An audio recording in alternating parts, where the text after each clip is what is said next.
let me do some introductions. My name is Teresa Wilhelmsen, and I am the Utah State Engineer and Director of the Division of Water Rights. And I'm happy to be here, and I'm glad that we had a good turnout. I understand that our water meeting is competing with a grazing meeting. So, so thank you for coming to the water meeting, I guess, because I know how important the other meeting probably is to several of you as well. So with me, I have several staff that also came down, and let me just introduce who they are. We have Nathan Moses, who is our regional engineer out of our Cedar City office. Most of you probably have interacted with him on any water right issues or applications that you have filed for this area, because he oversees this area, the southwestern part of the state. So then behind me, I'm going to start on this end. Maybe they'll raise their hands here. Just over my right shoulder is Jim Reese, and he is an assistant state engineer that oversees our technical services section. That section coordinates all of the special studies, the scientific studies that we do, and compiles that data and analyzes that data, and then is ready to present that. So next to him is David Jones, and he works for Jim Reese in our technical services section. If you've had an opportunity to use our website and some of our mapping tools and our modeling tools, David is actually the brainchild behind a lot of that, along with some of the others that are up here. Next to David, just over my left shoulder, we haven't hired Jason Bradshaw to be part of our staff, but my resume. But you guys will recognize Jason. He's actually the chair of a local committee that we have been working with, that it has community members, and there's several of you in the audience. And that is really where we hope to continue the communication with even more of you by having you connect with this local committee that Jason leads up. Then next to Jason is James Greer, and he is my deputy state engineer until the 27th. So I told him I was going to dump him in a ditch on my way back. But James Greer is the deputy state engineer. He's been with our division for over 16 years. He just recently was snagged away and is actually going to be working, doing water right work for the LDS Church. So I'm very sad, but I have James for a few more weeks. And he has worked a lot on this project. So what we're going to do today, and let me just put out there is no proposal or decision that is going to be made out of this meeting. The purpose of this meeting is to get the information out to more of the community and actually work with the community to see the best approach with handling this groundwater situation. So we are going to present on the history and background, that we'll talk about the meetings that we've already had and the process that we've gone through. Then we're going to present to you some data on the safe yield and the hydrologic studies that have been done. Some of you may already see this, and I know that the committee members have already seen this information, but we think it's important for the whole community to also be aware of the information. And then we're going to present to you what the framework of a groundwater management plan is, what that would entail, how that would work, and the elements of that plan that we would work with you guys and through this committee, this local committee, to develop what the elements of that plan are. And then we're actually going to hear from the committee, the local committee. Jason has a presentation to give, and then we'll talk about the next steps moving forward of what we need to do. So let me go ahead and turn it over to James Greer to give us the background and the history, background, and processes that we've already covered. I am going to ask if you guys could hold questions to the end, but we're here, we're down in this area. Somebody will lend me a sleeping bag if I just have to day in the parking lot, right? So we're here as long as we need to answer your questions. So, but if we can hold it till the end, I think that would be helpful. So let me turn it to James. Thanks, Teresa. So I'm going to go over the item 2 here, some history, some background, and the process we're going through, just so it's kind of clearly understood why we're here and what the process is moving forward. So some of the history. What is a groundwater management plan? So I was hired with the division in 2005, and shortly thereafter, the legislature implemented and enacted Section 73-5-15 of the Utah Code, which gives direction to the state engineer on how to manage our groundwater resources in the state. It provides direction on how to implement what we call groundwater management plans. And these really are just plans on how to distribute groundwater. The objectives of these plans are set up in statute.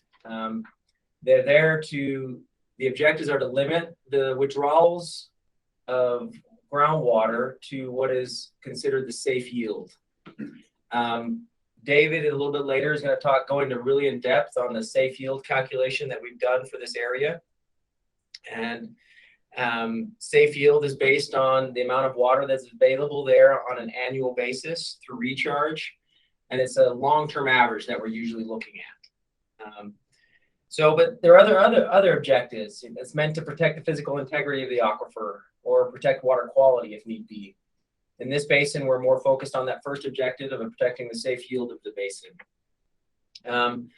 But groundwater management plans by statute under 735-15 have to be based on principles of prior appropriation. But there is this opportunity that you can have voluntary arrangements that you can distribute that water in a different methodology other than prior appropriation, but that's a voluntary. And Jim Reese later in the presentation is going to talk more about that as he talks about how we set up a framework for a plan. So since 2006, we have been working in the state engineer's office on implementing these plans around the state. You probably are familiar. We have implemented recently. The most recent plan was in the Cedar City Valley, just south there. That was implemented last December, correct? Adopted January 7th. Adopted January 7th. 2021. So, and so there are some recent examples just from this area of the process we go through on implementing groundwater management plans. So this area here, we haven't been doing this just recently. We've been in the valley. We've been studying this area for a long time. In 2013, April of 2013, we actually held a public meeting here in the area. I think it was at the library, if I remember correctly. I don't think this building was maybe even here at the time. I could be wrong. Was it here? We had the meeting at the library, but it was talking about the issues that we were seeing in the valley, and was initiating a USGS study. And so we actually commissioned the USGS to do a groundwater study of this valley. That study was done by the USGS, and it took many years. It was finally published in 2017. A comprehensive study of how much water is available in this area through recharge, through discharge. What is that water balance? That information is pivotal as we look at the safe yield estimate that David's going to talk about. So that study was published in 2017. The next year in 2018, we had a public meeting where we talked about the policy of this area, talked about the hydrologic data that was researched and studied in that study, and just introduced what groundwater management plans are. That public meeting is available on our website as far as all of those presentations. I believe there's even a recording of that public meeting there available on our website you can go back and listen to. Since that public meeting, we received feedback, and in 2019, a local committee was formed, a volunteer committee is formed, And over the last couple of years, we've been meeting with that committee on a regular basis. They've been meeting separately. Usually they've invited us to come to one of their meetings as we've talked and discussed, and they've had questions. And so also all of their committee minutes and the meetings that we've had with them, with the state agent office, are also recorded, and they're also available on our website. And you can see those meetings and those minutes and everything there as well. So we have been spending already 8 years, at least in this valley, studying, trying to get what the groundwater management plan statute says, the best scientific information available to make decisions. And that leads us to today. We're now here back in, I can't believe it's 2022, but it's 2022 now with this public meeting. As I was mentioning before, we're gathering all this data. This process takes time because we do really want to get the best scientific information available to make sure we're making the best decisions that we can make here. This process, as set up in statute, is a very public process as well. It sets up very specific guidelines for us to implement a plan. We have to have public meetings like this. We have to receive comment. It's what we want to do. We've found success in previous areas in working with local committees. So we were excited when a local committee formed here to talk and delve into these issues. But we're very open to comments and suggestions and to make modifications. It's a very adaptive process. We're not here today with a plan. We're going to talk about what a framework of a plan is, but when a plan does get put together, there is another process that it goes through before it is finally adopted. And that is specific in statute how that happens. So before we ever adopt a plan, we would come and hold another public meeting, present what that plan is. You can see examples of what this plan might look like by looking at some of these recent plans that we've adopted in Cedar City and rural enterprise area. But when we have that plan, we'll come to a public meeting. After that, we'll receive and consider comments for at least 60 days, but usually it's longer than that. We take those comments very seriously and we look through those and we try to address those in those plans that we adopt. And then once we feel like we do have a final plan for adoption, we do send another notice that gives 60 days for people to comment on that plan before it's adopted. And then once it finally is adopted, we send another notice saying that plan is adopted. And there have been situations where we've sent a notice of a plan to be adopted and received comments, and we've delayed that adoption until we address those comments and then send another notice for adoption of that plan. And even once that plan is adopted, there is a 60-day period that it can be reviewed in district court. You can petition the court for review of that plan. So there is another remedy if you feel like you're being injured by that plan. So this is the process we're going through right now. We aren't ready for final adoption, but we're out here holding a public meeting to present some of the information. Today, we're going to present what safe yields we believe for the valley is, also what a framework of that plan is, and then there'll be another public meeting at some point to talk about adoption of that plan. So that kind of leads us into the next phase of the presentation, talking about the scientific information that we have and the safe yield. So I think we'll take comments to the very end, right? Okay. And just introduce David. So this is David Jones. He'll be going through that. He works in tech services, like she mentioned before. So.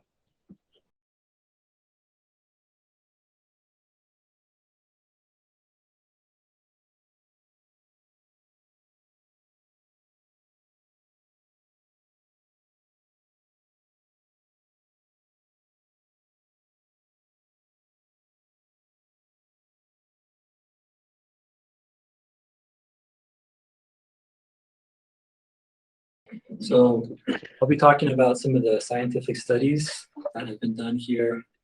And specifically, I'll be talking about the state engineer's estimate of safe yield in Parowan Valley. At the previous public meeting, be held.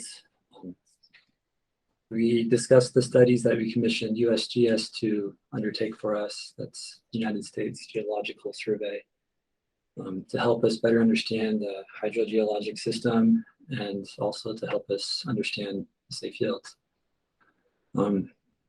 USGS published 2 reports. The first of those is what I referred to as the budget reports. They provided estimates of most of the recharge and discharge components of the groundwater budget. As you can kind of see on this picture, the vast majority of the recharge to the basin occurs through seepage of precipitation up on the mountains. But before that water can make it to the valley fill part of the aquifer, a substantial part of it discharges to mountain streams. And then there's several other components. There's some seepage from irrigation, seepage from stream bed flows. And if when we're trying to come up with the safe yields, one method is to, can you address the slide? To add up the recharge components and take out the outflow to other sources like that discharge to base flow in the mountains. And if we include in the interbasin flows that were reported in the model study, then the annual recharge comes out to around 18,000 acre feet per year. USGS also published a model report. They took an existing very large groundwater model, they refined it, they added more data for Parowan Valley, and they used the model to estimate that if withdrawals were reduced to about 22,000 acre feet per year, then groundwater levels would stabilize. So this is the information that we presented at the last public meeting, and we have this range from about 18,000 to 22,000 acre feet per year. And since that time, we've continued to look at this data. We've reviewed the groundwater model, and we really tried to hone in on what we think the safe yield of the valley is. Part of that, we did an analysis that looked at the change in storage.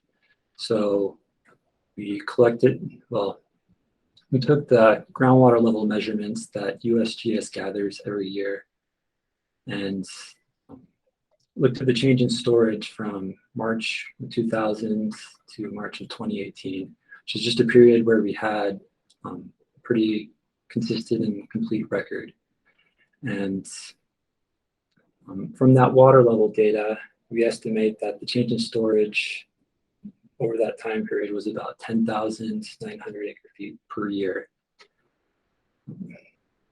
So given that change in storage, we can kind of back calculate what the annual recharge is by subtracting the change in storage from the average annual discharge during that same time period. And when we did that, we calculated this number of 21,400 acre feet per year. And given the uncertainties in these measurements and the method overall, this isn't significantly different than the 22,000 acre feet per year value that was published by USGS in their model report. So we believe that the safe yield here in Parowan Valley is about 22,000 acre feet per year. All right, so how does that compare to the current level of well depletions? Well, it depends on what time period that you look at. If you look at the same time period that was considered in the USGS budget study, 1994 to 2013, and the average well depletions was about 30,400 acre feet per year. So we'd be running a deficit of about 8,000 acre feet per year.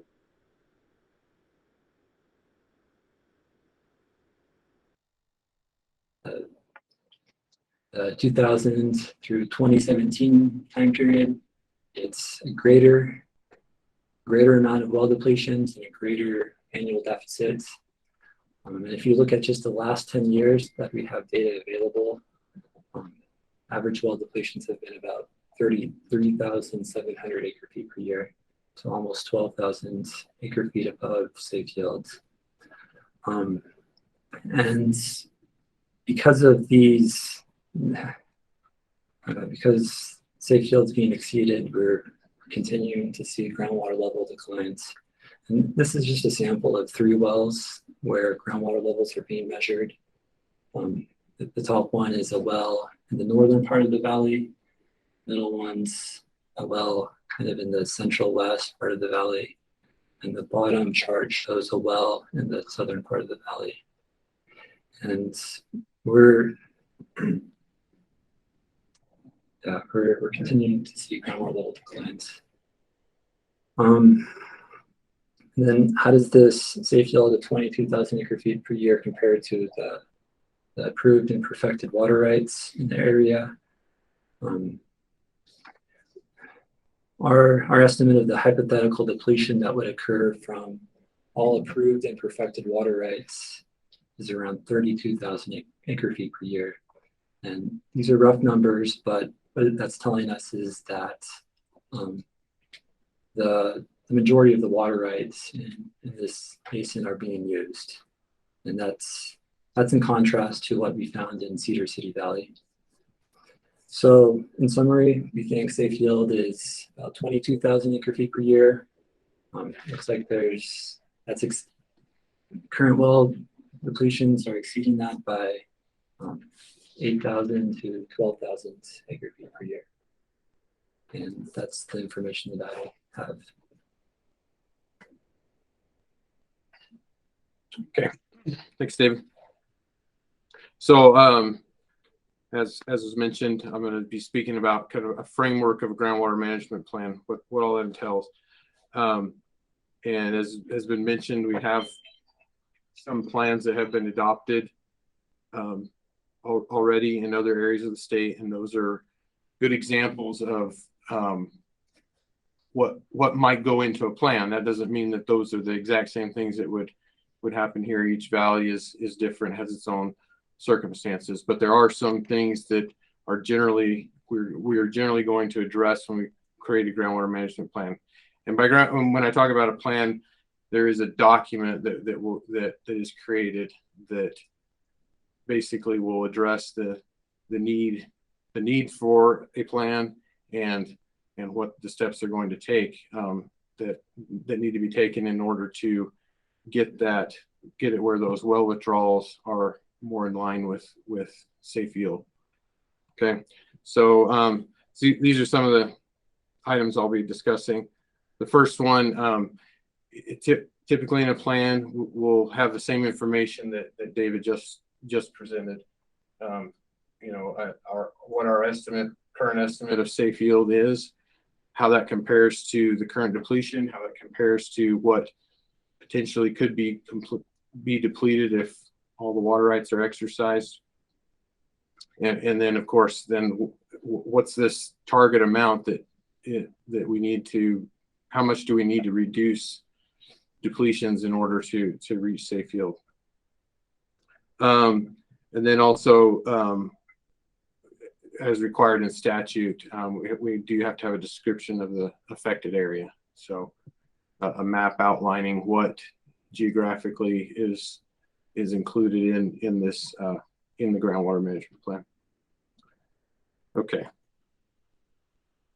So the next thing that we would address in the plan, I just have quoted right there from the statute that James had kind of discussed. But really the tool that the state engineer has to distribute water is to do so by priority, which means that water rights are curtailed up to a point in which the only water rights that can be exercised are those are in an amount equivalent to safe yield. So that's really the tool that the state engineer is given in statute and on how to manage this, the over withdrawal of the groundwater. Now, there's an exception to this, and that's the voluntary arrangements, which I'll talk about next. But now, seeing that the idea of having to regulate and curtail water rights is, obviously a dramatic thing. There is afforded in statute the gradual implementation so that people can have time to they understand what may be coming and have time to react and make any necessary changes or take any action they need to. And then also, as a part of a groundwater management plan, we list on our website. This is also required by statute to list on the website all the water rights that are included in this geographic area with their priority dates and estimates of their depletion, so that everybody knows what water rights and in what order they go by priority, so people can understand, okay, if state field is 22,000 acre feet and the state engineer has to regulate by priority, these are the water rights that eventually could be curtailed. Okay, so that's what the state engineer can do. Okay, now there are things that you all can do as a community so that the state engineer does not have to regulate by priority, or that maybe she does not have to do so to the full extent, I guess I should say. So we can go to the next slide. So one of the tools that we have is voluntary arrangements. So this is, again, just quoting from statute, that water users in the groundwater basin may enter into voluntary arrangements for managing withdrawals at any time. Now, caveats with these: it must be consistent with other law. And number two is really important, that arrangement cannot affect the water rights of those who do not agree to that arrangement. So if there's a group of water users that want to enter into an agreement, that agreement is binding on their rights, not on others that do not choose to participate in that arrangement. And so if there are any arrangements, and these arrangements also need to be made in consultation with the state engineer. But if there are any arrangements that come forward as we develop the plan, we would include those in the document, and also recognize that these arrangements can be made at any time. So even after a plan has been created, an arrangement could be made to do this. Okay? All right, next slide. So there is one other aspect kind of related to voluntary arrangements, but there is in statute specific to groundwater management plans where a local district may form. Now, I'm not going to get into all the rules about what a local district is, but it is a governing entity that, and local districts can be created for a myriad of things. But one of those things is for the purpose of, like I have written there on the slide, purpose of acquisition and assessment of a groundwater right for the development of groundwater management plan. Okay, and the couple of things: the local district can manage any acquired groundwater right. It has to be, how they manage the groundwater right has to be consistent with the groundwater management plan. They go hand in hand. And then a local district, it's not limited to groundwater rights. They can hold surface water rights if those surface water rights are naturally tributary to the groundwater basin. And something important is that artificial recharge of surface water rights constitutes beneficial use when it is done by a local district. Okay, so formation of a local district and is a tool that you all have. So if you so desire, but there still needs to be a groundwater management plan, and the state engineer is still involved with that creation of the groundwater management plan, but the local district gives more local authority on how to manage the groundwater conditions. And this is yet to happen. We've never had a local district form, but wanted to present that information to you all. Okay, and next slide. Okay, so finally, also in the plan, we'll address the idea of future monitoring and adaptive management. Now, as was discussed earlier, groundwater management plan, the main objective is to reduce depletion to safe yield by one way or another. Okay, so the plan can be amended at any time, and we have to follow the same rules that James discussed about the original adoption of the plan, as far as public notice and public meetings. We will continue to collect groundwater data, okay, including water level measurements, well withdrawal and depletion estimates.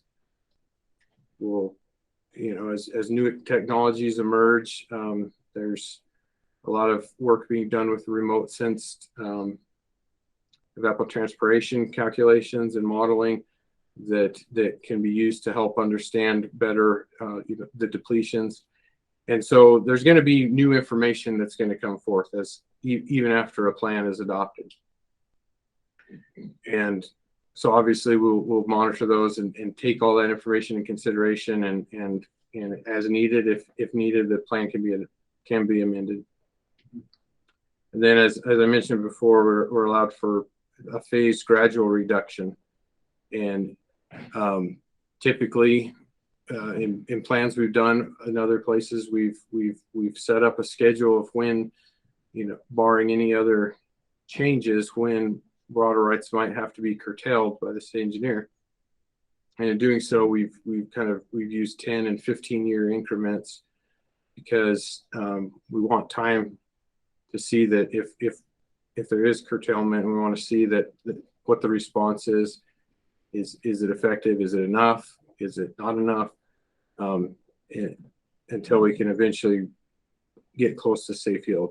And if we find from this data that safe yield is reached at a certain point, then we can amend the plan to say, okay, we don't need to do any additional curtailment or additional work we've accomplished our goal. So, and I believe that's it for me. So, like Teresa said, I'm not on her staff, so she gets what she pays for today. Okay. Do I need to move? No, you're good. As they spoke about these meetings that occurred years ago, a group of us were starting to meet on a regular basis or attending their meetings. And so we decided to form an association known as the Parowan Valley Pumpers Association. It's a volunteer association. You submit a signed letter from us saying you want to be part of our association to work with us and help work on these issues. It is not a local district, as was spoken about earlier. That is yet to be formed in this valley. And we've had some discussion about that process, but we are not there yet. Sorry, thank you. Go ahead. A good friend of mine over in Cedar starts off every day with this saying: if you can't drink all day if you don't start in the morning. And he is absolutely right. Water, in his case, it wasn't water, but in our case, it is water. We have to have that water all year for an agricultural operation to work. Whether it's recharge in the winter and use in the summer, whether it's monsoonal events that we need to capture and get into the system. So what's been happening with us? Our local work group was organized. We are a 7-member board, and I'll just take a few minutes right now to introduce that. Again, I'm Jason Bradshaw. I was elected president of the board. We have Craig Lobb in the audience. He's our vice president. We have Sam Halderman. He's a non-member, but as our secretary, he's in the meeting as well. A member includes Jeff Wood, right here, Don Roberts, right behind him, Mike Adams, Scott Stubbs, and Glenn Robinson are the 7-member board that make up the Parowan Valley Pumpers Association. There are other members besides us, but that is the governing body at this time.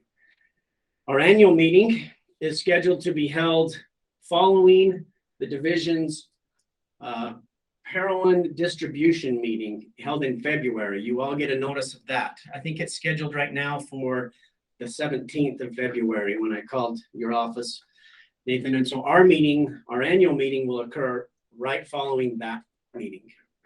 We meet throughout the year other than that, but that's where our members are decided at that time and our governing board. We have been meeting on the regular basis. We gather ideas, we seek out funding sources, we develop alternatives, and we implement decisions. We had a presentation by Royce Nilsson and Gary Farnsworth, player, discussing some untapped aquifers in the Parowan Valley drainage basin, where they gave us some evidence and some geologic support on how much water is on the eastern side of our basin and what are potential sources there, if any. We filed an application for a water right, 75-2100 or 205, excuse me, for 20,000 acre feet. That was approved by the division. We attended the protest hearing for those individuals and public agencies that filed the protest. And as you see there on June 3rd, 2020, we received that outcome. That is not a young water right. I should say it's not an old water right. Let me say that differently. It is a very young water right. We essentially wanted to make sure no one else could come into this basin and file a high water right on what was being produced.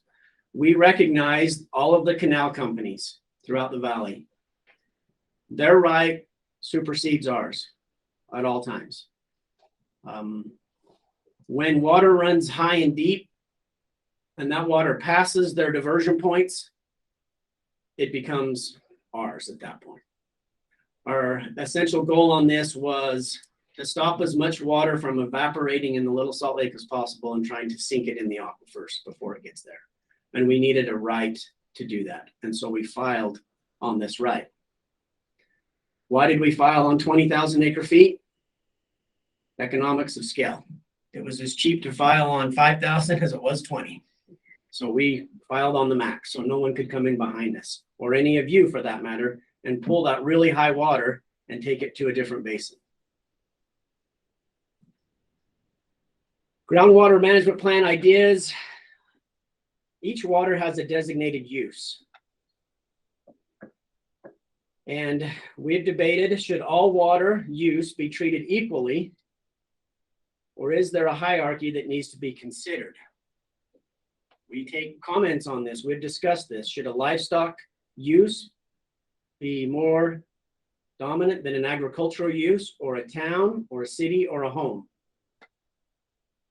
Statute for water rights says first in time, first in right, is what we've all been told through the years. And that's what was presented earlier. The Division of Water Rights has authority to take water based on a priority date only at this time. The voluntary arrangements come by you and I, but their authority is first in time, first in right. We've had discussions about, is there one basin or two basins to manage in the Parowan Valley? There's evidence to support that there is a higher water table on the north end that's been contributing to the south end. Should that be two plans or one plan? And our ultimate goal is, can we avoid a water right cut altogether? That is one of our highest priorities, is that no one is cut.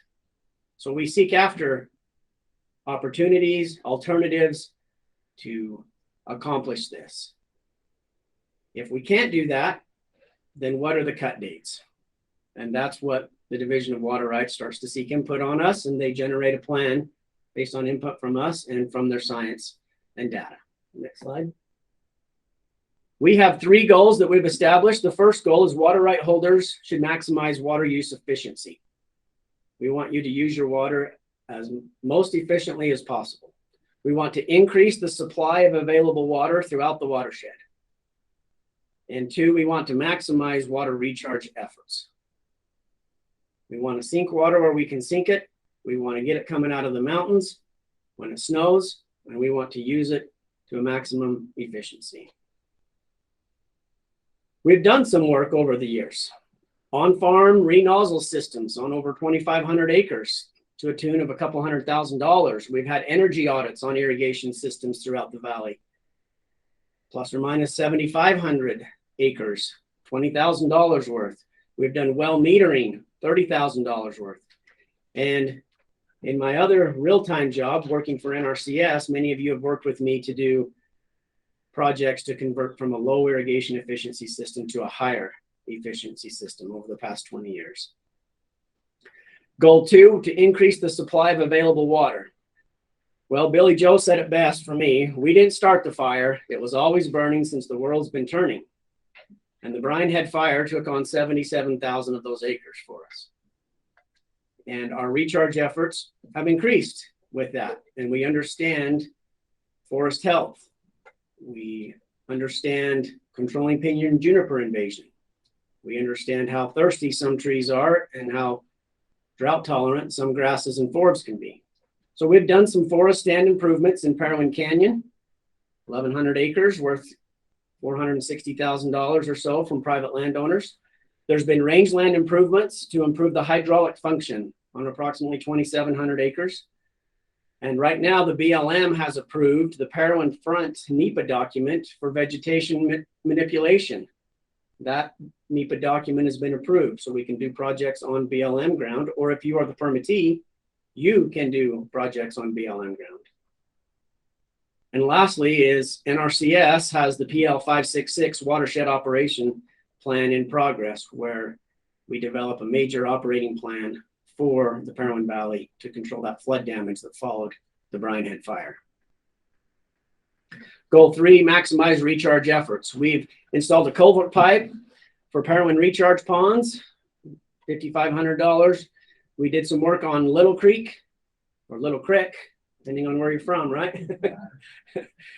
There's a funny story behind that someday. The $100,000. We've worked on the Evans and the Barton Pond cleaning. We've done some more cleaning along Little Creek. The Parowan recharge pond preparation. We've worked with Parowan City in trying to utilize their old sewer ponds. We call them the Parowan ponds now, to avoid any public outcry that we're sinking sewage water and doing things with that. So we are trying to get some systems designed where we can sink water in those ponds. There's plenty of evidence supporting that they sink water. That's why you have a new sewer system in your town. And we've actually raised water level in 2 wells near the town of Paraguna with some of these recharge efforts. It's short-term data, but it is data to help support our cause. We've survived COVID. We have social distance. We put on masks. That's all been priceless. And for everything else, we just need your MasterCard to continue working forward on these items. So once again, we are just an association with volunteer members. We are seeking funding opportunities at the federal level, at the state level, at the county level, at the city level, and then from you as private landowners. So you will probably see a letter from us this year seeking a donation, and that's what it strictly is a donation to our cause. Because our ultimate goal is trying not to cut one person's water to safe yield and trying to maximize what we have to accomplish that. Thank you. Thank you. So what would be the next steps? And maybe I'll just summarize what we've talked about. So we do know that groundwater pumping is exceeding safe yields in this basin in the tune of about 10,000 acre feet. So the state engineer does have the statutory authority to make cuts based on priority of those water rights so that we bring down pumping to stabilize the aquifer to that safe yield amount. But we always, in each of the areas where we've done this, we encourage local participation, local coordination, and that's where Jason and that volunteer group has come into play. And even in Cedar City and Burrell, you see similar efforts where they're trying to stay viable in the valleys where they live and where they're working and their livelihoods are. So moving forward, we don't have a plan on paper yet. But what we'll do moving forward is we want to receive public comment from others in the basin. We will continue to work with the volunteer committee that has been set up. We know how to get a hold of them. If you want to participate with their group, please reach out to one of their members. That was also part of this meeting, was to help you see who these members are in your community, to help you connect with some of those ideas and even other ideas that you have that you want to explore with the committee. And then we're happy to come down, hear those ideas, work with you. In the meantime, from this meeting, if you have any specific comments you'd like to submit to us, we do have our website up here, that an email that you can send us comments, written comments. We can take questions today. And this recording, all documents that pertain to the studies that we've done are available on our website at our link there, waterrights@utah.gov. So you can pull off all of that information, re-listen to this recording, and get that information. So moving forward, if we could get the comments with those materials, I guess I would kind of put out there, if we could receive some written comments, if you have any within the next 60 days, then we can continue to work with the local volunteer committee and the rest of you to move forward with developing a plan. I think the goal for us is for the next meeting to come back with a public meeting and propose a plan. And so what you'll see happening simultaneously is that, as my role as state engineer, we do need to bring the aquifer within safe yield. So we would set up a plan that gives a time frame and identify what water rights, what priorities would need to cut down to meet that safe yield. In the meantime, the work of the local group and the community to try and develop these, like Jason mentioned, the recharge project that they have, capturing any high flows of surface water that was just evaporating out in the Little Salt Lake, getting that in the groundwater to help offset instead of just letting that water evaporate. So there's other ideas that have been explored.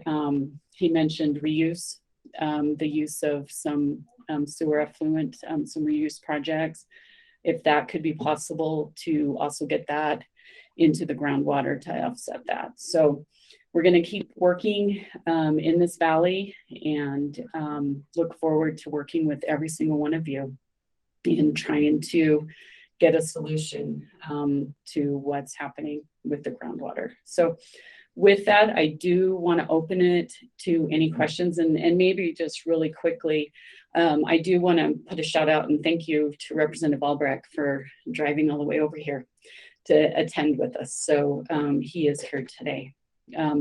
So let's go ahead. There's all of us up here, and we'll just have address some questions if you want to ask us in the meeting. When we conclude, if you have additional questions, feel free to come up to us individually too. So good to see everyone, and let's see what questions we have.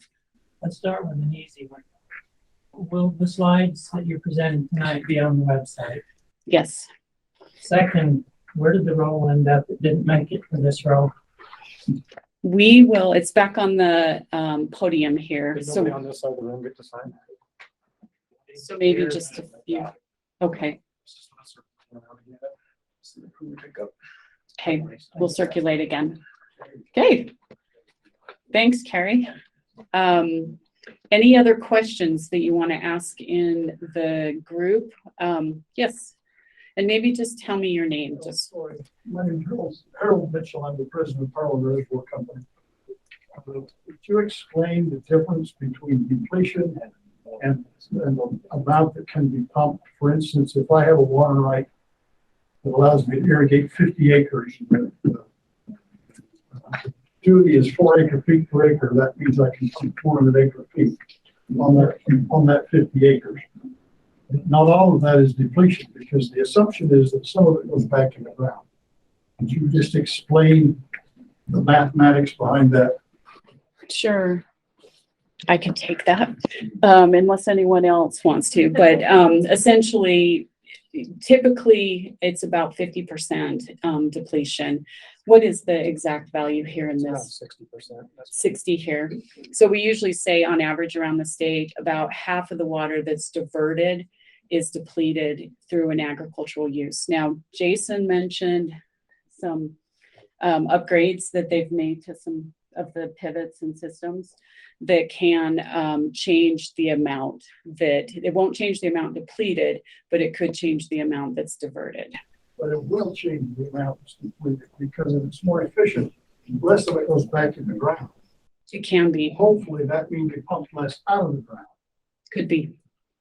And that's all part of what we would look at. Don't get more, if we get more efficient with using the water, that doesn't mean we can continue to pump the same amount and spread it out over a bigger area.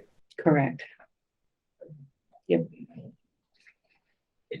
Teresa, if I could add to that too, Sure. there is a unique thing about this valley in other valleys that we have found that in some of the other valleys, the soils are more permeable and they do allow for more recharging it down to that principal aquifer. Well, here in the USGS study, they show that there's a lot more clay layers here that doesn't allow that deep percolation to happen. So a lot of the water that is returned isn't deep percolating down to the deep aquifer, but is spreading laterally, maybe getting to the little salt lake. So there is a unique feature in this valley that the less you pump might have a more dramatic effect than in other valleys that we've seen, if that makes sense. More dramatic effect in what way? So for example, your question, I think, got at the fact that if you become more efficient, you might be depleting more water, right? Even though you're diverting less. And that's true. Where in this valley, the water that you were diverting, a lot of it's already being depleted because it's not returning to the deep aquifer. So if you are able to become more efficient, it might be a more benefit in this valley because the return flows are already being depleted because of the nature of this aquifer here. Thank you. I think your hydrology showed what essentially 90% for sprinkler irrigation, did it not? Yeah, the USGS study showed that a majority of the water that was diverted ended up not getting back into the deep aquifer system. Donnie. On your maps, David, when you put something, show the drawdown in the different aquifer, right there, that would make there. Really, if you put it and you keep the x-axis the same, we're talking about 20 feet or 10 feet over 50 years in some areas. We're talking 150 feet drop in other areas. But if you look at each one of those, there's not one that you could see different. So if the axis was kept appropriate, you can see where one valley isn't changing hardly at all. It's almost a flat curve where another one is dropping faster. It's a little easier to see than to have the whole valley going the same rate, because the whole valley isn't going the same rate.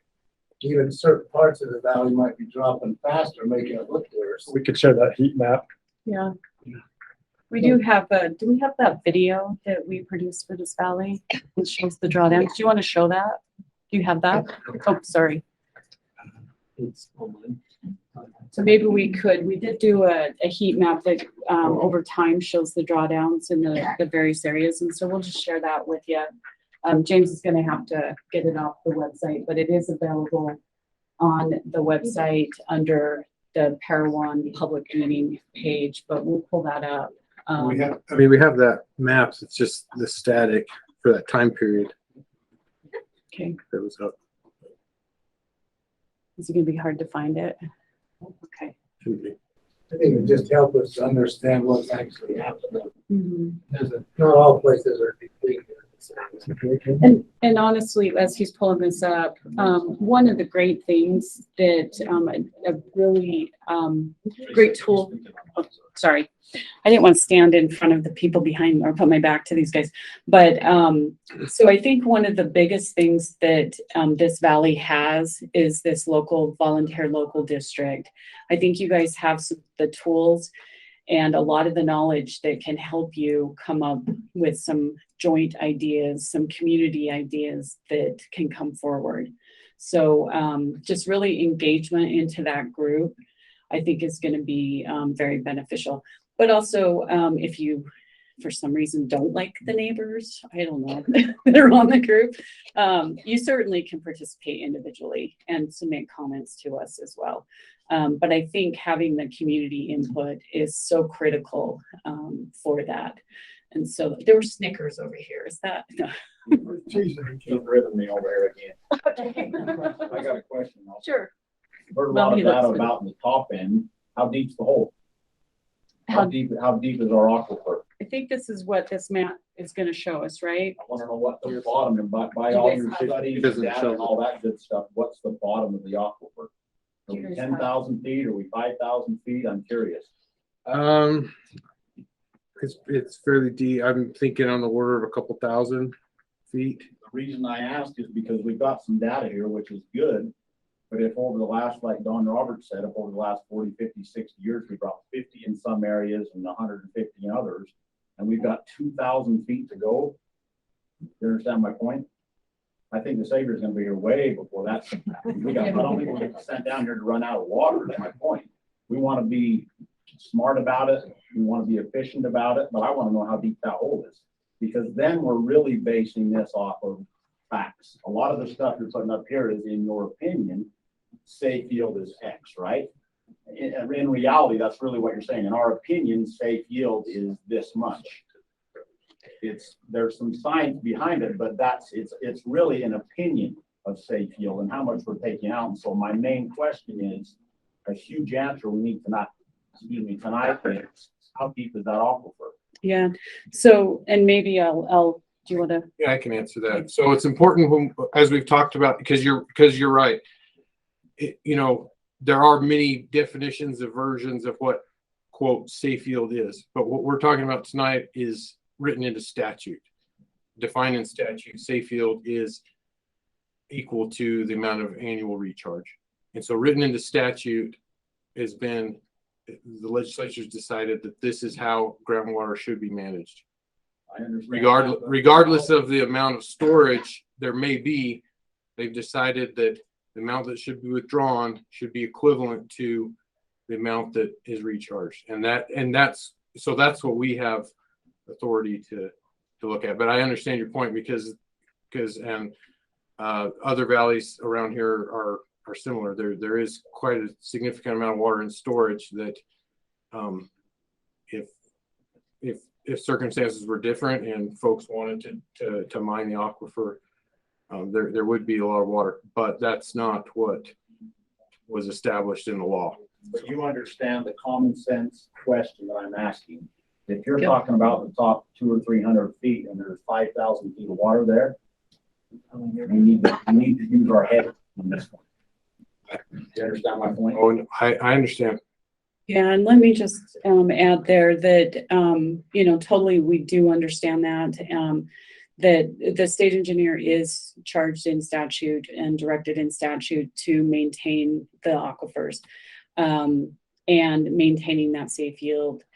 There is definitely theory in other basins where this is occurring, where there's groundwater mining occurring. Is it a race to the bottom? And how deep can you go and afford to pump? And so, yeah, who's the last to stay in business because they can afford to pump? And so, with doing a groundwater management plan, hopefully that does keep the valley viable. and affordable for people to be able to produce. So that's what we're trying to get at. And I believe what the legislature had directed to have happen as well is to keep the communities viable. And is this a tool to help do that? So, but you're on the committee, right? Okay, yeah. So we'll be having more of those conversations for sure. Thank you. Yeah. Do you want me to show this animation before? Oh, go ahead. sure.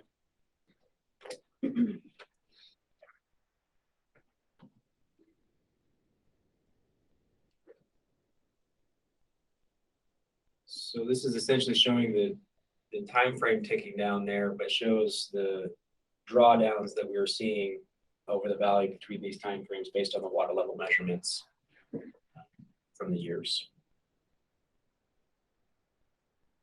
What are the circles being filled in slowly? Wellheads. So those are wells that are used as part of the data that's being displayed. Some of them are clear circles and they're being filled in as solid black. So That's progressing. yeah, so it means that was data that we now have at that location for that year. Does that make sense? Round circle versus solid circle, what's the difference? I believe that the round circle is just, there's a well there, but that year that it's showing, there's no data at that location for that year. Okay.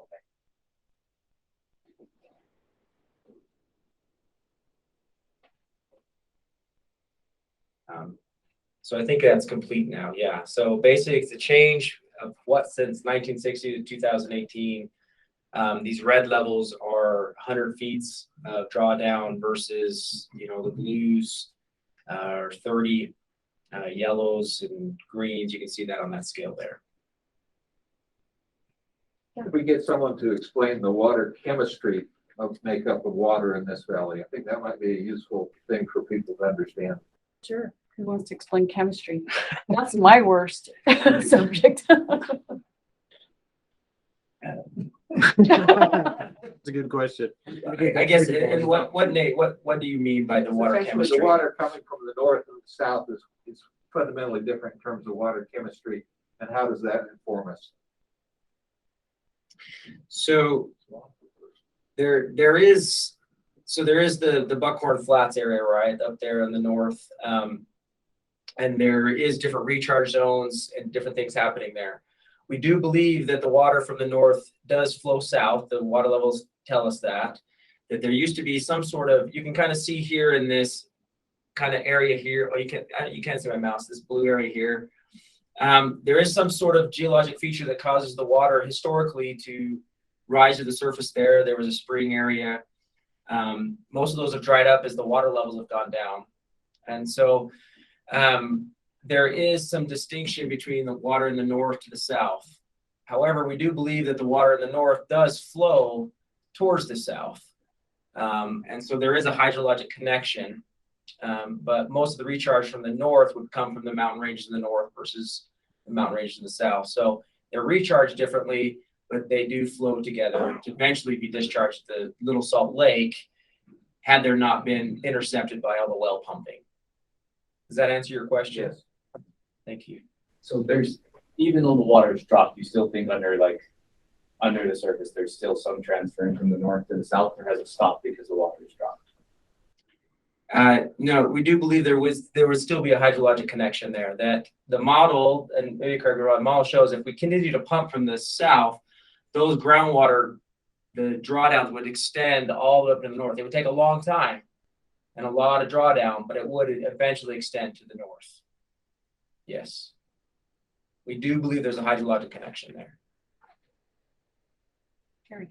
I was just going to say, if you think in terms of hydraulic gradient, if you lower the water level in the center of the valley, that makes it downhill from the water in the northern end of the valley. So it would tend to increase the flow from the north to the south, I think.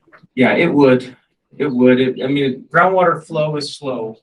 It takes a long time, but it would tend to increase that capture of that water out farther to the north. So rather than the depression in the water level moving north, what's actually happening is water that's in the north is moving into the hole that you've created by by excess pumping in the middle. Yeah, that's a good way to look at it. Is there another question? Being up on the north, being the water at 56 feet, it's a lot different than being down on the church farm that I run, where it's down 230 feet. There is a difference between the two aquifers. And there's not a depletion in the north like there is in the south. There's a dramatic overpumping. I feel on the south that I'm doing compared to what I am on the north. Just so that. Yeah, and it's true. There is quite a bit more pumping happening in the south and a lot more drawdowns than there is in the north. That is very true. So how do we deplete water rights based upon across the board when it goes contrary to what you just said on the science side of it? You're going to deplete the north, unless there's two aquifers, which we believe there is.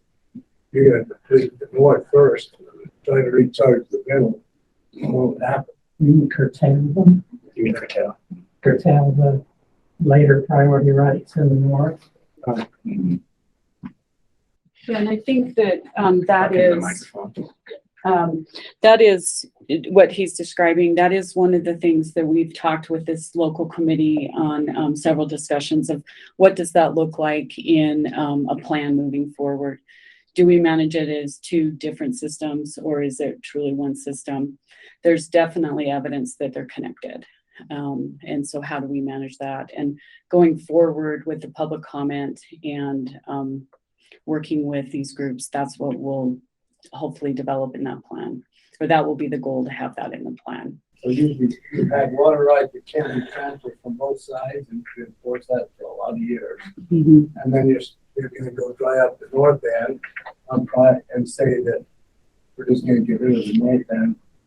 And that's also another consideration that we can make in working through this process is, do we need to look at the appropriation policy?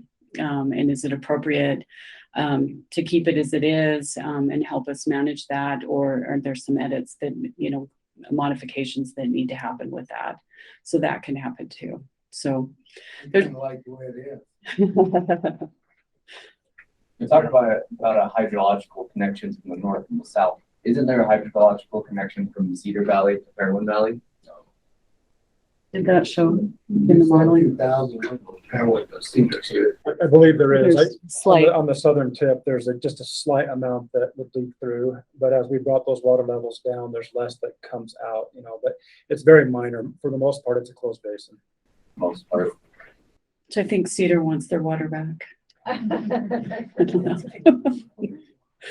So It would be flowing from Parowan to Cedar. So we want our water. Yeah, we want ours back. from Parowan to Cedar. Parowan to Cedar. Yeah. You mentioned that USGS identifies some clay lenses through there that limited the percolation from the top. Has anybody considered using Little Salt Lake as a big storage basin and using injection wells? Have you guys looked at that? So we haven't looked at that source yet. That's a whole different set of permits to require a water quality standard that has to be met to inject back into the aquifer. So that starts to, you don't talk in thousands of dollars at that point. You start in tens and hundreds of thousands of dollars.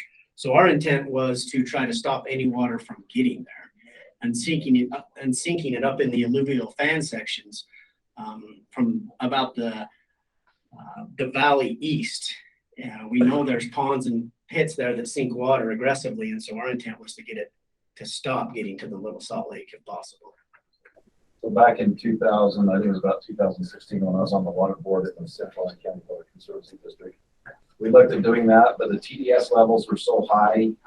Once it gets that there's so much TDS that they won't let you recharge with it because it will contaminate the aquifer. That's what The salt content is extremely high, and there is a water quality standard that has to be met for injection systems of that. The only thing we've else considering that is grabbing that water at a point and putting it through some sort of an irrigation system back uphill, and then idling wells in that valley, where we have considered saying, hey, we can supply water to Smith's pivot if it reaches the Salt Lake, and we want you to turn off your well and we'll use the water that hits the Little Salt Lake on your pivot. It'll still grow a crop, still meets that standard, but not a drinking water or water quality standard for aquifer. So we have put that in our application for the 20,000 acre feet. We have points of diversions. I think I'm at 11 points of diversions by the time the protest got through on where we can divert water out of streams and channels to use for our beneficial use.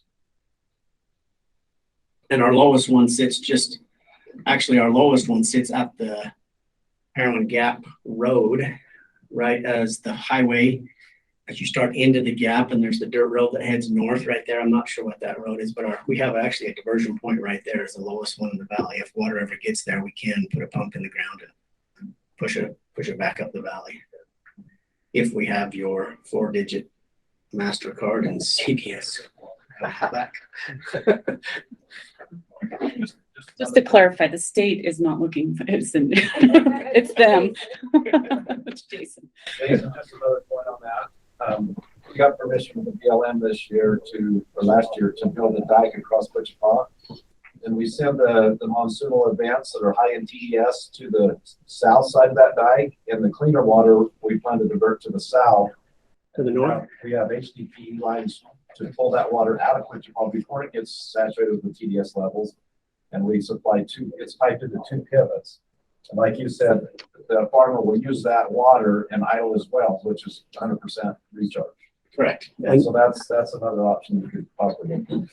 That's the only recharge effort in our mind at this time that we fully support at 100% is to get someone to shut off their well and provide them with alternative water. And we agree with that. That's 100% savings of every drop. So if it gets to Wichita, we can at least use it at that point. We don't just let it evaporate. We can at least recapture it there. So, yeah, we followed suit with a potential diversion point down there. Okay. So, any other questions back here? What is the state's anticipated time frame for implementing a plan here? So we have put out some dates, and the volunteer committee came back with some other dates.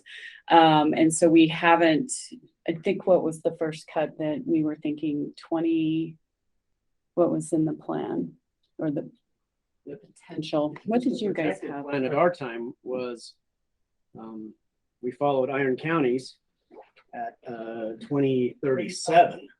2035 or 2037. Yeah, that was in 15. You guys like that plan?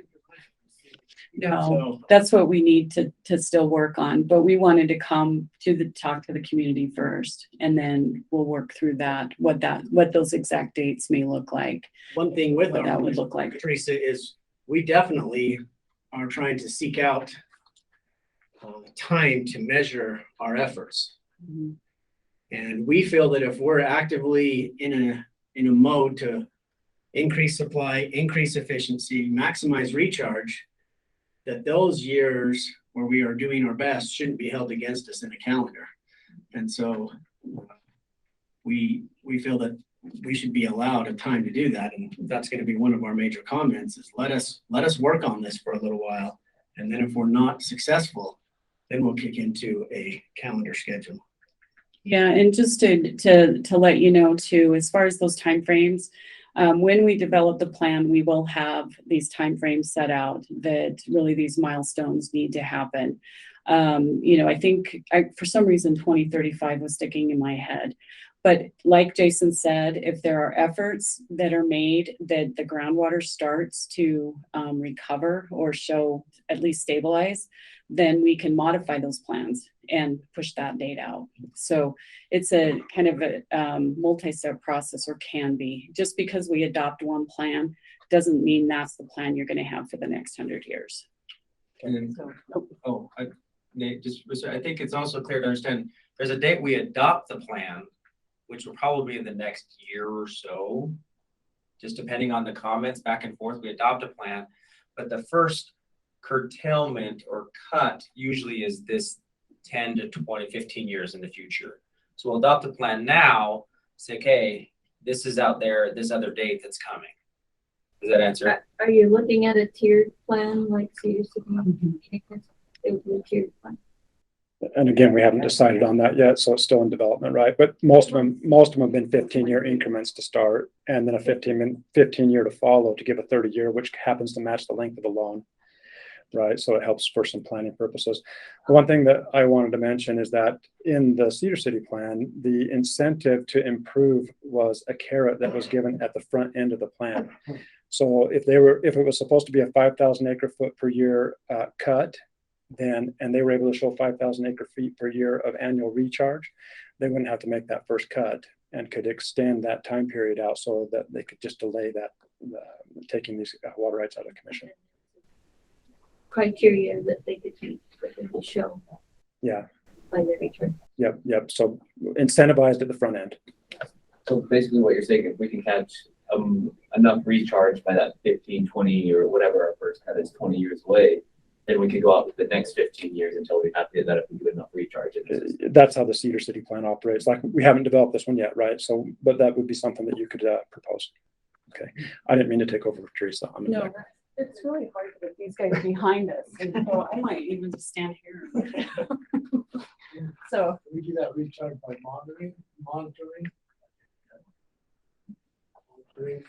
yes. Yes, it would be required to be metered so that you could report it and show that you'd actually recharged. We can push that 15 or 20 or 30 years. Well, that's the hope. Delay that. So help us on that, Nathan. In order for you to accept a recharge quantity, what if there's just a weir at Tony Dalton's place?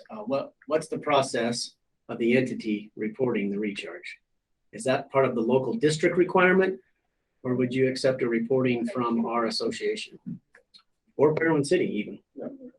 I'm going to try to answer that, but I think that it could be anybody that reports that recharge, as long as they have a recharge application and have it set up on our website to receive those metered amounts. Yeah, so once you have an application, you have a water application, but we'll need a recharge application. And as part of that, it'll have some meter requirements and reporting requirements for how much is actually being recharged. Can anybody file a recharge application? Yes, on a water right. Based on a water right. Yeah, and so that's the purpose behind your application. You have 20,000 acre feet. You need to follow it up with a recharge application so that you can claim those credits. There you go. And they need to be totalized records, right? So a simple weir won't do. It's a weir over time. Yes. Yeah. So the sewer ponds out here, the abandoned ones that we're going, we put them on, metering on that, and we can show that going in there for recharge. We can. Yeah, that's the idea. Show those numbers, and we have to be careful here. It has to be recharge above that which has historically happened, right? But specific. Okay. Any other?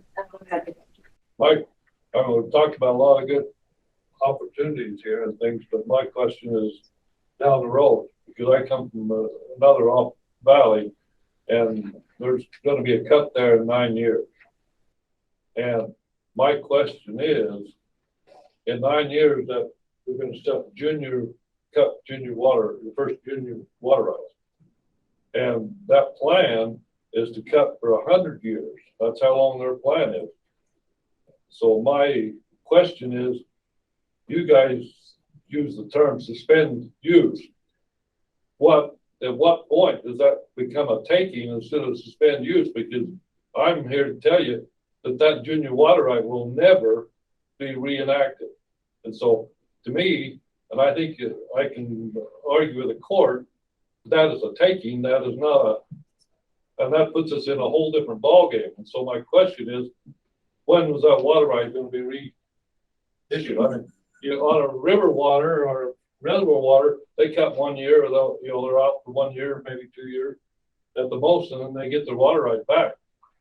You're talking 200 years. Could, so, and I think you guys can hear me if I stand here, right? With this mic. So the answer to your question is the water right is not subject to forfeiture or taken away due to non-use. So the water right is always there. You raised an interesting question about what could you do in court for that. And I don't know what the outcome, to be honest, what that would be, because the water rate doesn't go away. It stays on the record. So if for some reason we have great water years and the groundwater level stabilizes and you're back in priority, then you have your water rate. So I don't know how you could say it was a taking through court, but I'm not an attorney. So we'd have to work through that legally for that. But the water rates do not go away. They still stay there. They're still on the record.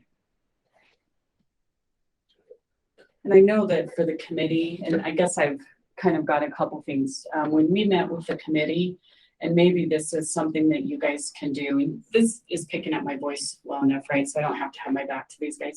That when we have met with the committee, we've presented on special topics like what are the statutory requirements for forfeiture of water rights? What's the statutory requirements for non-use? We're happy to come back down and present that information to a broader group. We just don't really have a way to get a hold of everybody. But if we can have it on the agenda for the committee and you guys have those connections to come to those meetings, I think that that's a great way for us to disseminate some additional information. And I think for the next committee meeting on the agenda, we're going to talk about chemistry. We'll be ready. So we can do that. Has there been discussions with you guys of how to determine, like, say we cut water in a certain area and it stabilizes for 2 years or 3 years, or what's the time frame that it has to stabilize to be used again, or like a certain well, or how does that work for you guys? So it wouldn't be based just on a year to year on a certain well. We'd have to look at the basin as a whole and how are those wells recovering. So it's probably going to be longer than a year or two. Yeah, and that's why we usually have this phased 10-year approach. We make if and when we make cuts, you take 10 years to watch those water levels to see if there's any difference. And it's on a basin-wide area is what we've considered how we would look at it. Typically, you can see water level changes in groundwater depending on the precipitation and the runoff, year to year. But to see the actual trends, you usually need a good 10 to 15 years. So, yeah. Could you go back to the slide where you have the cutout that shows where the water comes from and explain that a little bit? Yeah, where the water It's near the beginning. Right there. Oh, right there. Do you want to see that? Okay. Can you explain where you're saying our water comes from? So the majority of it comes from infiltration and precipitation on the mountains. So that 24,800 number. But before it goes from the mountain area to the valley fill area, a big chunk of it discharges to the mountain streams. That portion that's flowing in the streams, a small amount of that seeps back down into the aquifer, and so that's the 1,300. The 4,400, that's of the surface diversions. 4,400 seeps into the aquifer as return flows. The 1,600 number is the estimated return flows from wells in the valley. Generally, the wells occur towards the center of the valley where you have more clay layers. So USGS estimated that there's only about 5% of returns from well diversions. And then the 200 number, that's discharge from native plant evapotranspiration. So it's a pretty small number. And then there's discharge from wells. Where's the other 10,000 going? Yeah, that's what it says. The number It's not evaporating and it's not getting in the recharge. Where's it going? It's coming out of storage. And where's it going? So the 10,000 from the mountain streams, the discharge. That 10,000 is going from the mountain aquifer to the valley fill aquifer. That makes sense. So that number, that in-place recharge, 24,800, where did you get that from? That's from the USGS study, Of how many years? from 1994 through 2013. That's an average per year. So So- sometimes it's more, sometimes it's less, but that's the average. Has that increased since the Brian Head fire? Do we know that? We don't have information about that. I would speculate that it may well have. Jason, do you know? We don't have any data that support, other than the fact that we've had several messes we've had to clean up because of overland flow. So it stands to reason that rangeland hydrology improves as vegetation is controlled. Solid stands of pinyon and junipers consume a lot of water compared to grasses, shrubs, forbs, and the occasional pinyon, juniper, aspen tree. I've got something to add with what Jason is saying. So along the foothills, there's less of a clay layer, right? It's more permeable. And so those treatment plans that the NRCS, NEPA, is that what it's called, Jason? The pinyon and juniper. Is there data on how many thousands of gallons that will replace once those trees aren't pulling the water before it comes into? I wouldn't dare say what that number is, just because people start running out, counting trees and doing math, assuming things, but and it's a vague number. Sorry, Casey, but it's significant when we start to control that vegetation. I just wonder, because I know it's kind of a hot button issue for some people when they start to see trees being cut down. But I think it's worth mentioning to this group of people that it's something we need to know and understand and support, because it changes our future grassland. What's also cool there is the public lands are also supporting that. The BLM's NEPA document is approved, and there's currently a Forest Service as a NEPA document that'll be out in the next couple months for public comment to treat up on their boundaries of Forest Service, of conifers, firs, aspens, ponderosa pines, and they've seen the good that's been done. And so they're actually proposing, I think, somewhere in the neighborhood of 20 to 30,000 acre treatments on forest property that would lie inside of our watershed or contribute to our watershed. So if that document comes out, we intend to fully support that NEPA document. So Jason, I'm going to try and talk into the mic here. You work with our agency, DNR agency, with the watershed group, right? With the Watershed Restoration Initiative, WRI project. Mhm. A lot of the times our landowners, several of you have teamed up with projects with that, where we contribute federal dollars to you as a person, and then the state brings in taxpayer dollars. Maybe it's because you bought a hunting license and paid $37. That ultimately accumulates, and we submit proposals for projects. We have done a significant amount of projects on the west side of the valley and up into the north, up into the Fremont area. You've seen the masticators up there, the trees changing, valleys opening up, deer hunt spots ground up and gone.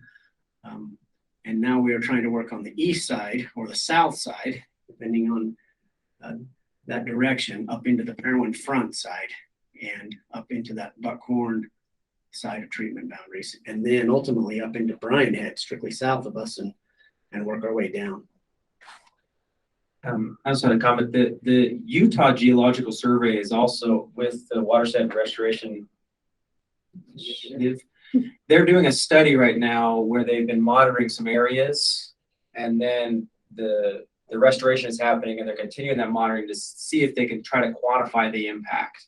So they are trying to do the studies, but it is very difficult to quantify that impact just because of the variability of hydrology. But they are trying to quantify that. And that's another reason why I think we have these plans as adaptive, that if you can induce more recharge, can enhance the aquifer, that we can adapt and make these plans so that it takes that into account, and you get a benefit for that. Well, I've got a question for you, and this goes clear back to 1980, 1979. I worked for Evans Excavating, and Bob dug a trench down here in the middle of the valley, and I think it was USGS, put a meter in it. And it metered out the funniest looking yellow liquid I've ever seen. But twice a day, I had to take 1,000 gallons of water at 10 o'clock in the morning and 4 o'clock in the afternoon and dump in that trench. And it was supposed to monitor or go in the water in this valley. And they were monitoring what wells it showed up in. Whatever happened to that data? Do you know me? I'm not aware of that. Yeah. So was it like a dye tracer? They put it, I specifically remember the guy telling me they put dye in a well by Jackson, Wyoming, and it only showed up in a well in the middle of the Parowan Valley. And they put dye in another area, and it only showed up in certain areas, but nobody ever came back and said what happened in Parowan. It was almost like it was a mystery. They just, because I dumped water in that blooming hole twice a day for 2 weeks. We'll have to look and see if we can find references to the study. I'm not familiar with it. But yeah, there are dye studies that they'll do to try to find sources, especially with dams and things like that. With groundwater, because the water moves so slowly, dye studies don't tend to work out very well. But we can look to see if we can find research on that here in the area. So I'm going to ask Jason another question, and maybe this is for some of the legislative folks that are here. Have you guys pursued or received any ag optimization funding for that, for this valley? The Utah Department of Ag and Food has allocated a chunk of funds into a program called water optimization. I think it's called ag enhancement or ag optimization now, and they have sourced several $1 million for the next few years into that proposal. We were successful in acquiring a grant last year under that to help with some planning efforts on trying to get some water out of Parowan Creek into the Parowan sewer ponds, or the old sewer ponds, if you will, and trying to run a pipe there. We're still into the planning phases of that. I called up and tried to price 30-inch pipe. You all should do that one time and realize that stuff comes in at $82 a foot. And we need to go anywhere from 5,000 to 9,000 feet.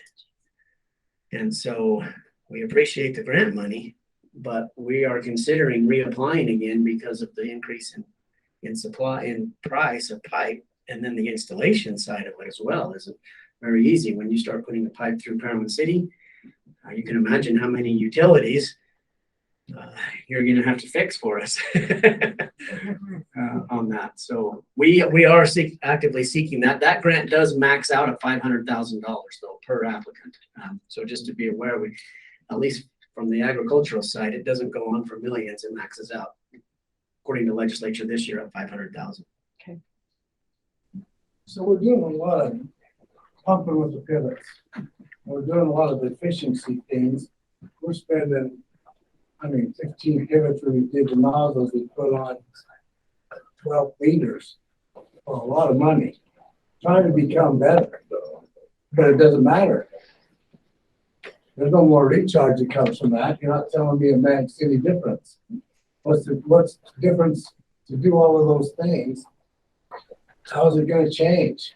In my mind, and it's what All James. we're looking at is recharge water, and that's all we're trying to do. We better just put this pipe in, put a weir on it, a meter on it, and make it happen, because all that I'm doing doesn't seem to be going to make a difference to you guys. Yeah, and I think it gets back to this gentleman's question, and I forgot your name already. Mike. The guy next to you. Oh, Sorry, no, Mike's name or Harold.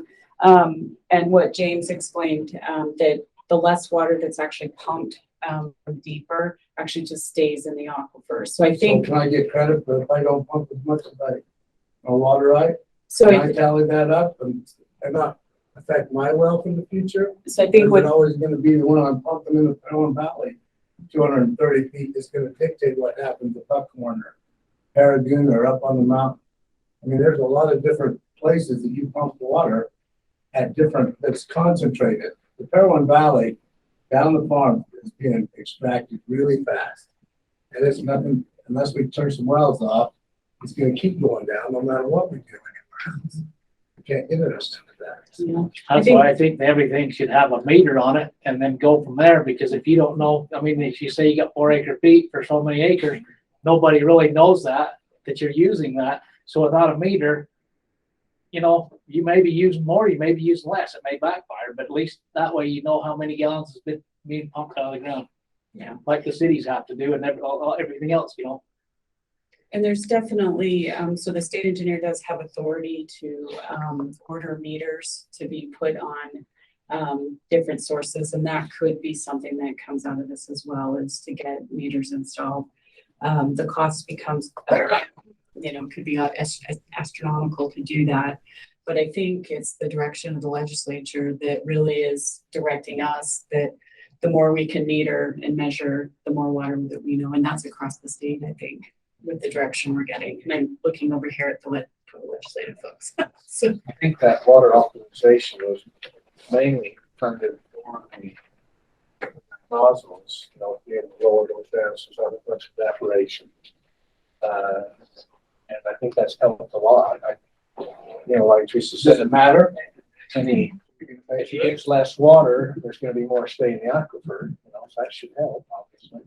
yeah, I think that's exactly, you know, the point, that if the less you pump, those groundwater levels could stabilize. So in that topic, in the Cedar Valley, our deficit's 7,000 acre feet a year, and if you get a 20% savings on your pivots, it's about 4,200 acre feet. That's a long ways towards helping. Can we get credit for that? If we do that, what we did before, and what we're doing now on the well, and put it on the paper, and get credit for it with you guys? It's definitely one of the things we look at.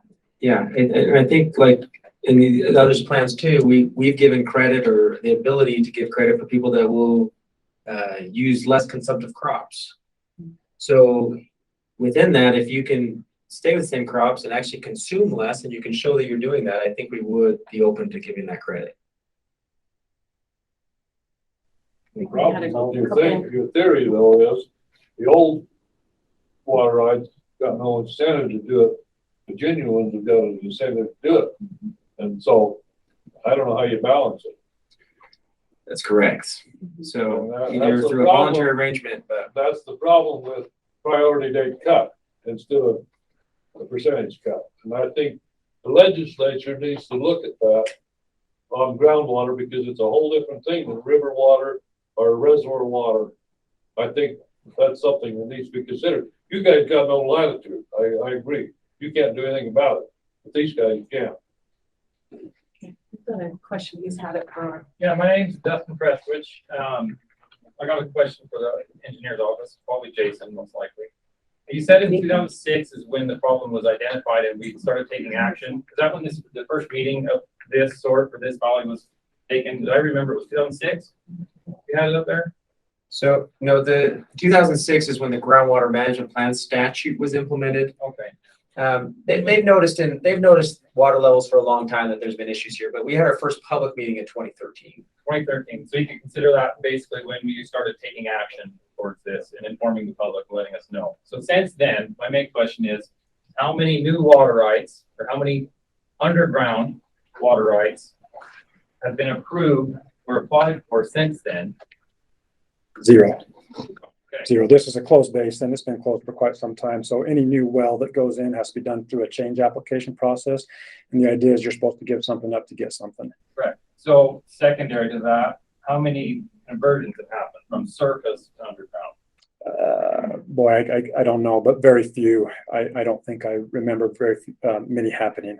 Where would one be able to go to see how many acre feet have been converted out? We could pull that information from our database, but even then, one of the things that we try and look at when we do a surface to underground transfer, if we allow them, is that number one, something gets given up to get something, and then there's supposed to be a mechanism in place so that that surface water returns to the aquifer rather than being picked up by somebody else downstream. Now, I know that that system is not perfect, but that's the idea there. Okay. So zero new, obviously, but conversion, we don't know that acreage. But my sense is that there's been very few. I don't remember very many coming out of the Parowan Valley. If I were to come meet with you. Yeah, we could take a look and kind of scrape that database. This is Nathan. Nathan. Nathan. Sorry, I'm terrible names. Okay, any other questions? I'd like just, hopefully this will fit in just a little bit. Our current solution is largely individual plus the Parowan Valley Pumpers Associated, which we all are. You know, whether you're Parowan City or another resident or agriculture, we are Parowan Valley Pumpers. And we've talked about the idea, and because of the collection of people here, I don't want an extended conversation, but it would be interesting to know if anybody would be interested, in favor or opposed to some type of a conservancy district like we have out of Cedar City. The money that's involved to go ahead with this, obviously we're not collecting a very big percentage of money in our request for voluntary contributions. And somewhere down the road, a conservancy may be our best effort to get us. Is there an opinion on that? Anybody understand what a conservancy is? To me, it's a, Harold can probably define it better than I can, but I'm going to say it's a legal taxing authority which would go give us the funds to go ahead with these efforts. I'm just kind of a straw poll. Anybody opposed or somewhat in favor of that kind of organization? The problem with those organizations are that it gives somebody else the right to tax me to do something that I might not want done. That's what happens with all of them. That's true even with a big one like the Central Utah Water Conservancy District. They have the right to impose taxes, and you know, I don't know that we ought to be in favor of one more level of government things. That's all. And I'm not saying I'm of government, but I'm not the problem. Is that possibly an item that this local group could? At our last meeting, we started to discuss that a little bit because we tried to form a local district, and we've seen them, as pointed out, the monsters that it can create. I mean, who's the most powerful man in Washington County? The president of the Washington County Water Conservancy District. He essentially runs that county. He decides where water goes, how much they get, when they get it, what pipelines we're putting in, and it's a taxing body that went from something that was small to now a Lake Powell pipeline of billions of dollars, and it is one more form of government that oversees. I work for the government, for the federal side, and if you want people in your back pocket, they're willing to let you in there. When they formed the conservancy district that operates down in Cedar Valley, we intentionally stayed out. It was a political fight, but we stayed out because we didn't want the people in Cedar City telling us what to do. There's more of them, there were more voters down there. And we just didn't want to be part of it. And I'm not sure we want to, I don't know, but right off the top of my head, I'd say we don't want to do that. In principle, I say no, but in finances, I'm saying I don't have personally, I'm kind of limited in my vision. I don't have the vision to see where the money comes from to do what's being called upon to save, to recharge projects and all. Anyway, I just wanted a quick straw poll and okay, we'll see where that goes from here. It's a long ways from that. Anyway, thank you. The recharge efforts in Cedar City are, of course, done by the district. They were funded by the district. Okay. Yeah, I think that is, a tool that this community could look at, as a community and decide if it may be beneficial for you guys. And maybe the way to kind of organize that discussion is through this volunteer organization. It definitely isn't something that the state would make you do or encourage you in. I think that has to be done at this local level. So, Jason, I'm tossing it to you. We talked on that probably 30 or 40 minutes at our last meeting, pros and cons. There are boundaries to it. You establish a boundary. It goes this far north, this far south, east and west. Everything inside of there is assigned a value, just like your property taxes from the county and the assessor's office. And then we receive a base tax off of that. And it's levied just as heavy as any other item. If you don't want to pay into the conservancy district, your property is put up for auction if you refuse to pay those bills that are first in line right there. And we have no solution, and we just have pros and cons that we're establishing on that. Some of you have lived through those before in other areas. I personally have not, and so definitely open to suggestions. So Jason, how do they find out when you guys meet? So our next meeting that would be you're able to attend again is once again after your Parowan distribution meeting. I think it's on again February 17th. Do you guys have a website? Or no, we do not. And then from there, if you want to be notified of every meeting, we'll definitely invite you. Most of the time it's our committee that meets with issues that are brought up and options that are established, but that is our next full on out. And that meeting on the courthouse or the city council? It'll be right after wherever. Probably downstairs. Probably downstairs. Thank you. Okay. I thought I would just show here under data groundwater management plans. We have a page for the Parowan Valley, and it'll have all the information we presented here today. But these are their committee. All the minutes and meetings that we've had with them are also listed on this website here. And then do we have the priority list also on here? Yep. The folks. So there's a priority listing right here. We have pulled from our database the water rates within this valley, and you can sort them and see where those priorities are and kind of the totals for that. So you can take a look at that as well. Okay, I think that's pretty much the questions. We're here if you guys have some individual questions you want to come up and ask us. But definitely, if you have some additional written comments you'd like to submit to us, please send them in.